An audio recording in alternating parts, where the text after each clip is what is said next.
अरे जवळ बापू आले, पाय धुवायला पाणी घे बरं श्यामलता. कोण श्यामलता?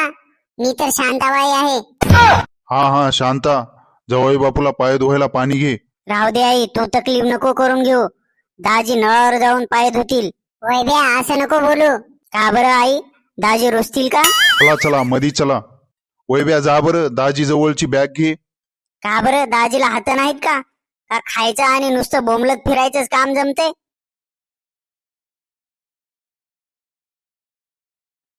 म्हणून मला सासरवाडीला येऊ वाटत नाही. हा असला साला आहे म्हणून. पण सोनी, तू मला जबरदस्ती केलीस की सासरवाडीला यावंच लागल. का बरे वैद्या, दाजीला असं बोलतोस का? सॉरी म्हण चल लवकर. मी नाही सॉरी म्हणत. दाजीला नाही का समजत? माझी बहीण घेऊन गेला तर आपली बहीण मला द्यावं म्हणून. अबे वैब्या, हायसच केवढूसा बे तू तुझं लग्न करायला, आणि माझी बहीण काय तुझ्यासोबत लग्न करणार आहे का? समजा मी तुला देईन, पण तू करतोसच काय? गावभर नुसता धिंगाणा. धिंगाणा जरी करत असेल तर तुझ्यापेक्षा 10 पट चांगला हो मी टकल्या. यानं मला टकलाच कसं म्हणला?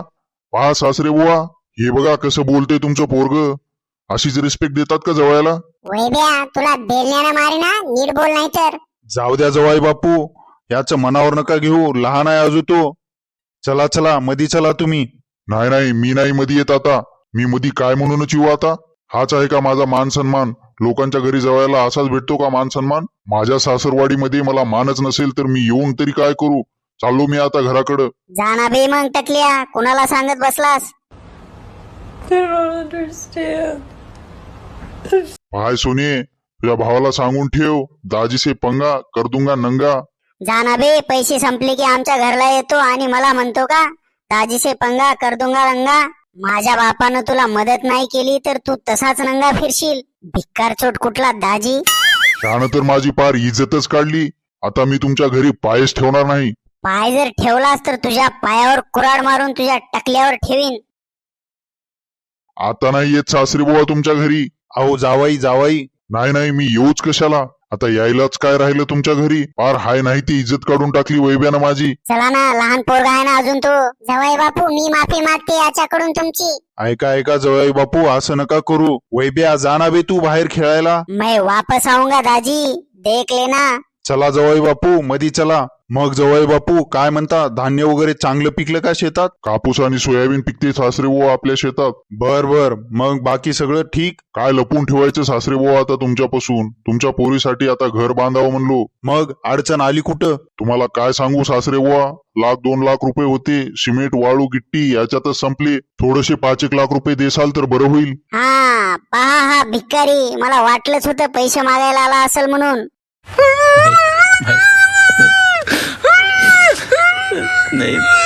तुझ्यापेक्षा तर ते रोडवरचे भिकारी चांगले राहते. पैसे नाहीत तर राहणार मग झोपडीत. कशाला घर बांधतो? मी का माझ्यासाठी घर बांधत आहे का बे? तुझ्या बहिणीसाठी तर घर बांधत आहे.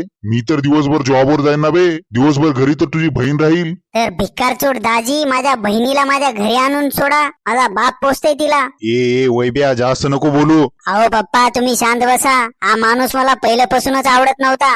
आज सगळ्यांना सांगत फिरतो मी सोन्याची चेन घालून फिरतो, आणि मी सोनाराकडे जाऊन विचारलं तर ही बेंटेक्सची चेन घालून फिरतो. पहा सासरे बुवा, असंच चालू राहिलं तर मी घरी जाईन. वैभ्या तुला कितीदा सांगितलं दाजीला असं बोलायचं नाही म्हणून? माझी बहीण माझ्या लग्नाच्या मंडपात दिसली नाही तरी चालेल, पण असं भीक मागायला आमच्या घरी नाही यायचं. आणि जर पाहुण्यासारखं आले तर राहायचं, खायचं, प्यायचं आणि निघून जायचं. अहो सासरे बुवा, हा असा कसा आहे? लोकांना वरदान भेटते आणि तुम्हाला श्राप भेटला. ओय टकल्या दाजी, मी श्राप आहे का?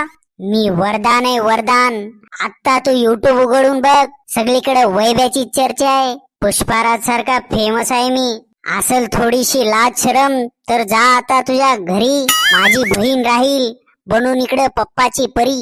जास्त नको बोलू वैब्या. थांब, आता मी तुझ्या बहिणीला हिस्साच घ्यायला लावतो. बाई सोनी, आपल्या घरीदारी चांगलं राहत जा बरं माय. भांडण नाही करायचं. जावायला काही मदत लागली तर ते करू लागायचं. सासू सासऱ्यांना काही उलट सुलट बोलायचं नाही बरं माय. माझी सासू चांगलीच नाही. सगळे काम मीच करते, तरी पण गावभर सांगत फिरते माझी सून माझ्याकडूनच काम करून घेत असते म्हणून. 1 नंबरची सर्किट बाई आहे माझी सासू. असं बोलल्यास घर फुटल ना बाई तुझं.